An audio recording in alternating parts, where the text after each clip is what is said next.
We made it to the summit, and as you can see, in the last 15 minutes, the weather's gone from one of the nicest days of this year to whatever you can call this.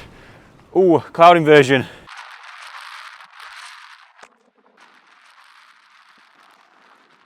So today I'm camping on one of my favourite mountains inside of the Lake District, and this is also one of the coolest ridge walks you can do. Let's get straight into it.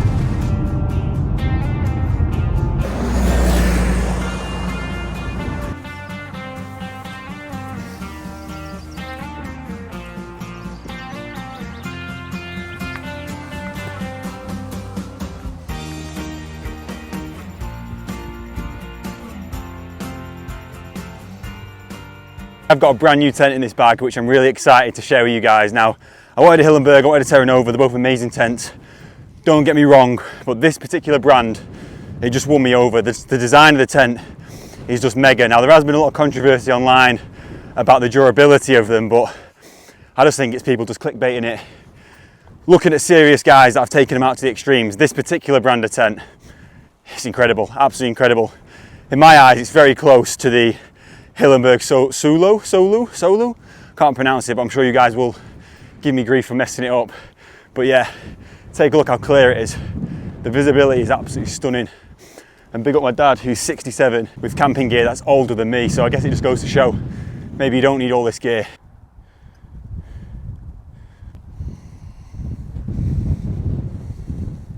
So one thing that I absolutely love about Summit is how much longer the days are. Now I know it goes without saying, but it's 7 o'clock, 10 past 7 right now, and if it was winter, it'd be pitch black, we'd have no energy, I'd be sat in bed, but obviously because it's summer, you get the longer days, and the longer days are just unreal. I finish work at 4:30, I live about an hour and a half away from the Lake District, so I've just driven up to the lakes, and I'm now on my way to camp on the summit. And don't just wait for the weekends to get out, you know what I mean? Like when the weather's like this, you want to take advantage of it. You wait all week for the weekends and it's pissing it down, you'd be gutted. Take a look how weird this like grass formation is over here. It's literally like a rice farm or something.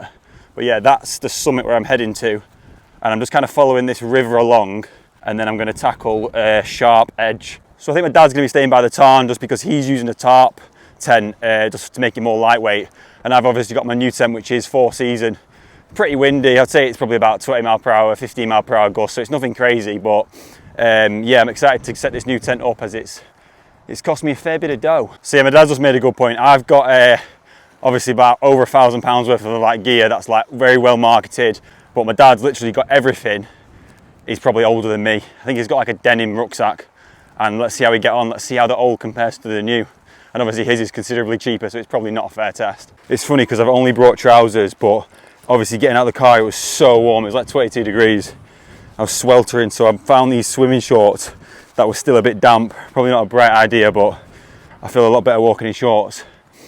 And like I say, I work 12-hour shifts, so I've just come from work. I started at like 5 in the morning, finished at like 4:30, and obviously my brain's not really in it, so you have to bear with me in this video. Also guys, what do you think about the new mic? Now, DJI One mic, I think I picked it up for 130 quid off Amazon, and the audio in this video hopefully sounds considerably better than the last video. So yeah, that was one of the big things I got fed back from my last video, was the audio was dead, so apologies for that. And hopefully this little wind buffer thing definitely helps keep that audio. Just take a look how airy Sharp Edge is looking. Get me on that ridge.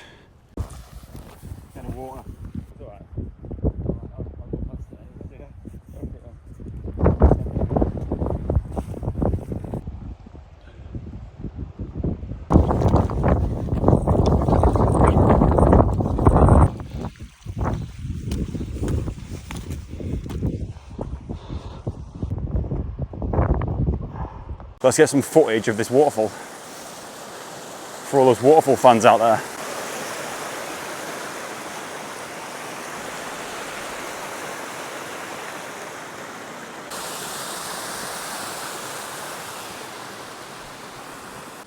Tonight's dinner sorted. Made it to the Tarn. There's Sharp Edge, that's where we're going up. And then the summit is over there. But yeah, It's looking a lot more sunny over there. So I just grabbed some snacks by the Tarn, waited for my dad to catch me up, and then there was a guy already camping up here who had a Terran over tent, so my dad camped near him. That was my dad's setup. As you can see, it's a very old tarp tent. So yeah, I've just left my dad at the Tarn. He's going to pitch up there for the night. Like I say, he's not really got the gear to be camping on the summit. But yeah, there's Sharp Edge. Just about to tackle that. But the weather's looking crap again. Every time I come out, it's always sunny as the first half. And then by the time I go to set my tent up, wind, cloud, rain. But that's the Lake District. It's looking absolutely beautiful up here. I just hope I get some resemblance of a sunset, but it's not looking hopeful. Okay, so we're about to hit Sharp Edge now. Now this isn't that sketchy, I don't think, to be honest. A lot of people will disagree with me, but it's just like, it's not as bad as Helvellyn, it's not as bad as Cribgoch, and it's not as bad as Jack's Rake, so take from that what you want. But obviously if you are planning on doing it, especially for the first time, do it when it's dry, and it is still a scramble, so you will need to use your hands. But honestly, I just love ridge walks and I love summit camps. So things like Striding Edge, Helvellyn, Blencathra, Sharp Edge, Cribgoch, they're just like obviously the most exciting things for me, because I get the excitement of a ridge walk, I get the stunning views of being on a mountain, and of course I get to do camping, which is brilliant. Yeah, so my dad just decided to camp down at Scales Tarn, sorry. We're not at Pavey Ark. I'm just on Sharp Edge, about to summit, but every time I come out, I swear down, we get this clear sky when I arrive, and then as soon as I get close to the summit, the clouds roll in. Yeah, so I've primarily used my MSR Elixir 2, as most of you know, for all season camping. And it's been a fine tent, but the other day at Helvellyn, I had such a bad experience with it. It just got shredded to bits, so I've decided to upgrade to something a lot more robust. And being honest, it's only a couple of 100 grams lighter. So yeah, hopefully it won't, well, I've got it in my bag now and it doesn't really affect my pack weight too much. But I did Blencathra a few weeks ago for that Montaigne video I've just dropped over on Instagram. And I was up there, I was thinking, this is unreal for camping. Like, it's flat, it's grassy, amazing views. I thought, let's do it. So I've run it this time and I've been working today. So I worked 12-hour shifts in engineering. I did a 12-hour shift, 4 in the morning till like 4 at night. And then my dad was like, oh, I'll come with you. My dad's 67. I thought, let's do it, you know what I mean? But obviously I highlighted the risks and the dangers, but to be fair, he's probably tougher than I am. But yeah, all his gear is like 60-year-old gear, well, 50-year-old gear. Like, he's using the bag that he used to do his Duke of Edinburgh, or whatever it was called back then. And that's him down there. You won't be able to see it, but he's camping by Scales Tarn, because he's not got the 4-season tent like I do. So let's see what happens. So out of nowhere, the clouds have just rolled in. Now it is kind of thin enough to get some cloud inversion, but I don't think I'll be that lucky. I think I'm just going to be sat in cloud all night, but I guess that's the game. Okay guys, well we made it to the summit, and as you can see, in the last 15 minutes, the weather's gone from one of the nicest days of this year to whatever you can call this. Ooh, cloud inversion. If I'm lucky though, I might get a bit of cloud inversion. I'll be buzzing. I've never had it before, so let's see. I just need to figure out where I'm going to set my tent up. I've got a brand new tent, 4-season, 2.9 kilos. It's the Nortent Vern 1. Now I know there's a lot of controversy around this tent, but there's also a lot of people saying good stuff. So let's unpack it, get it set up, and let's see what it looks like.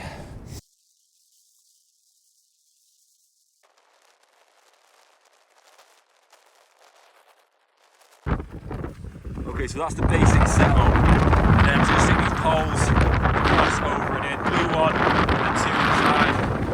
It's very windy right now, and we're still not getting much light. So yeah, this was my first time setting up the Nortent Vern one. It was considerably easy. All the clips are on the outside, and being a 4-season tent, it's an outer first pitch. I've got my Sea to Summit sleeping mat, which is the Extreme Ether Light. It's got an R rating of 6. Now you can use the wind to pump this up. It's a bit of a hack and stops you breathing inside it and causing moisture. And this is my full setup. As you can see, this tent is very stable, and I store all my down products inside of a compression sack to save room inside my bag. So I've got my puffer jacket in here, and I've got my down sleeping bag. I've got the Rab 600 sleeping bag, which is a solid sleeping bag, great for winter camps, and a really cheap inflatable pillow weighing in at about 150 grams, and I think this was about a tenner. But yeah, my first impressions of this tent, absolutely brilliant. I'm really impressed with it, and I can't wait to take it around Norway for 7 days. And being from a Norwegian company, it just works perfectly. I think it looks so cool, and of course there's so much ventilation for a 4-season tent. Right, so we've got the Nortent Vern 1 set up. Now that was the first time setting it up. The tent itself probably took me 2 or 3 minutes, which is pretty crazy, but it's like the inner, the outer and the ground sheet are all kind of connected. So I just laid it flat, pegged it in, poles in, attached it, dead easy. Guy ropes took me forever because I've never really used that many guy ropes. Like my old tent, I think I had 4 guy ropes and I only really used 2 of them. So getting it all even took me forever, but I'm buzzing with the way it looks. I'm just a bit cured that I'm currently in a cloud with no views, getting absolutely blown to death by wind when it was meant to be sunny. But yeah, I'm going to get some food cooking and I'm going to go from there. But I just can't believe the weather, man. Again, it's a joke. Like, it was meant to be clear tonight and it couldn't be further from clear, but you can't plan for it. You just got to be ready for everything. Let's get it. Okay guys, this is it with the door shut. As you can see, this thing is an absolute bomb shelter. Now I'm sure I probably butchered the setup of this tent, as some of you nerds will like to comment, but this is literally my first time setting it up. And as you can see, the weather is not very favourable. That guy rope needs tightening up, it's about to ping off. Bear with me, I'm getting the hang of it. But yeah, I can't lie, this tent is absolutely beautiful. It just looks so rugged, like a bomb shelter. And obviously you've got the 2 doors, so if I am to get a sunset tomorrow, which definitely not going to happen, then it'll be beautiful. And this is it from the inside. Of course, you first. I've got my Rab sleeping bag, Sea to Summit mat, power bank, a big one because I'm always on my phone, little cheap pillow. And yeah, this place is a nice place to be. I can't lie. Considering the wind that's hitting the tent, it's actually not too bad, and I reckon I butchered the setting up of this tent. So as you can see, there is actually a ton of room in here. It's a 1.5 man. I was hoping I could get me and my girlfriend in here, but being honest, it'd probably be very tight unless we were freezing. But I reckon if I took this in or out, I could have me and my girlfriend in here as like a shelter in summer. But yeah, considering this is the first time I've set it up, it feels extremely robust. Like, the wind's hitting the tent pretty hard. It's probably only about 25 to 27 miles per hour, some maybe 30 gusts. Looking at the Met Office, what they're saying. It is a nice place to be, and it's the first time I've been out of the wind in a long time, but I haven't seam sealed it, and it is brand new, so it'll be interesting to see if anything leaks in. I'd be pretty disappointed if it did, but it isn't really raining. It's more inside a cloud and it's spitting, so yeah, fingers crossed I get no leakages. But I've got my Rab 600 sleeping bag, my Sea to Summit mat. Now most of the gear I've got, funnily enough, is winter gear, and it is June the 17th. It should be a lot warmer than this. Like, it's just a joke in it, obviously, but I don't know, I suppose no one gets bored of complaining about the British weather. And I hope my dad's alright, because he's down at Scales Tarn at the moment, and he's got like a tarp shelter, but like he's got an emergency bivvy bag, so it'll be interesting to see how he got on in the morning. But yeah, so yeah, I'm just putting my merino wool base layers on. Now I'm a huge fan of merino wool. It's one of those things I actually don't think is just marketing. I've got like a merino wool pants and merino wool top on, and then a down jacket just before I get into my sleeping bag. So as you can see, the wind has stopped now, but I am inside a cloud. There's my light, and there's loads of condensation on the tent, but there's nothing leaking through. Let's take a look inside. Oh, that looks so toasty and warm, man. I can't wait to get back in there. I'm just brushing my teeth and going to bed. That is a nice place to be.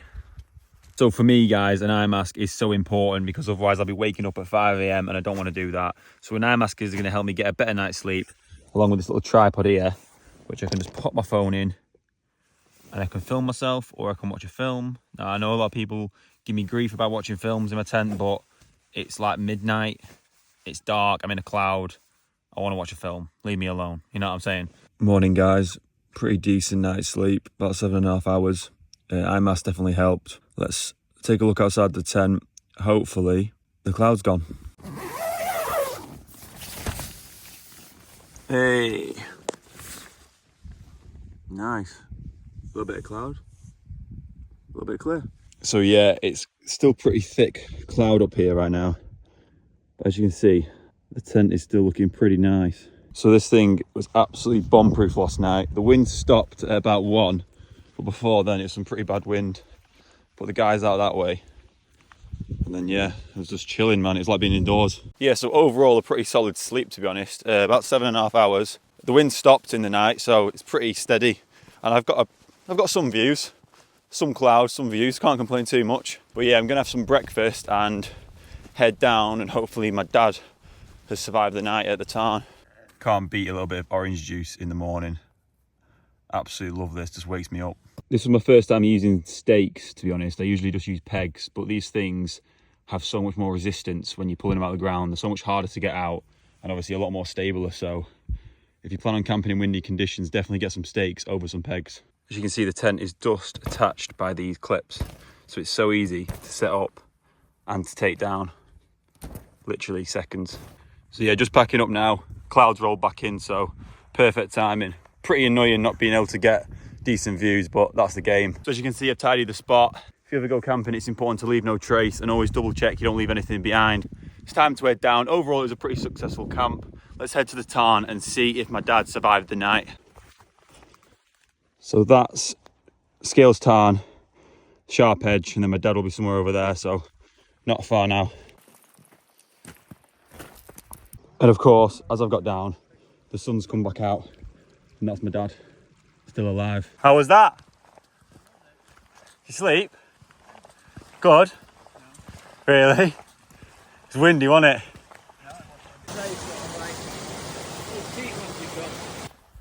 I think if we'd have come out all day. Yeah. Obviously the sun's come back out now. The second we got down, pretty standard, but I don't mind because I've got some OJ left. Do you know a lot of this rock where it's, got that colour in? Is that sort of copper? It must be, yeah. A massive thank you for watching to the end, guys. I really appreciate it. Make sure you subscribe to the channel and follow my socials, as I'm going to be posting daily adventures, and I've got loads planned this year. For example, next week, me and my friends are renting a car and we are doing 8 days wild camping in Norway, so you really don't want to miss out on that. I'm also doing Switzerland, the Dolomites, you name it. So after hitting the car, we loaded the bags back in it and then we headed to Keswick.